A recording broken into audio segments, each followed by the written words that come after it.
کیا ایک مسلمان کو مسجد میں آنے کے تعلق سے بھی کچھ علم ہونا چاہیے کہ مسجد میں کیسے آنا ہے، کیسے رہنا ہے، یا جیسے آج کل چل رہا ہے ویسا ہی چلتے رہنا چاہیے؟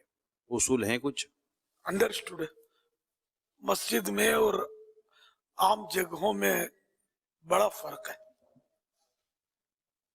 جیسے مسجد میں آنا ہے تو چلو اس کی سنتیں تو ہیں اپنی جگہ پر، جی اور جیسے سیدھے پاؤں سے داخل ہونا ہے، دعا پڑھنی ہے، باہر نکلتے وقت الٹے پاؤں پہلا نکالنا ہے، دعا پڑھنی ہے وغیرہ.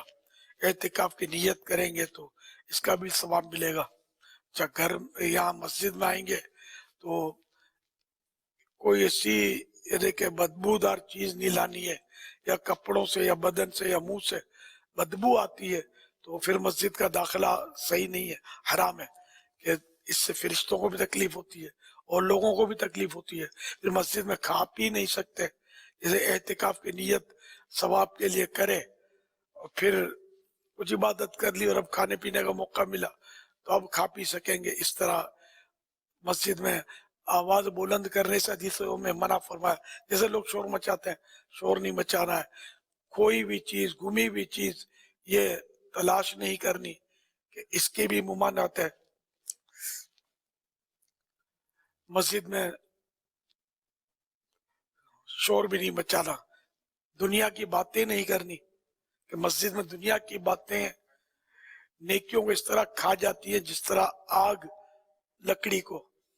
جس ایک روایت میں کہ جس طرح چوپایا گھاس کو کھا جاتا ہے، بکرا گھاس کو کھا جاتا ہے، جیسے یہ بھی چوپایا ہے. تو اس طرح نیکیوں کو یہ مسجد میں دنیا کی باتیں کھا جاتی ہیں. مسجد ادب کی جگہ، احترام کی جگہ، اس میں بہت محتاط رہنا ہے کہ یہ اللہ کا گھر ہے. مسجدیں جنت میں جائیں گی. ہمارا کیسا ہی دنیاوی طور پر عالی شان محل ہو، سونے کا محل ہو، اور دنیا کے سب سے قیمتی ہیرے اس میں جڑے ہوئے ہوں، تب بھی یہ جنت میں نہیں جائے گا. لیکن ایک سادہ سی مسجد، چھوٹی سی، بالکل سادہ سی، وہ جنت میں جائے گی. کتنا فرق ہے مسجد میں اور جگہوں میں. صلو علی الحبیب صلی اللہ تعالی علی محمد.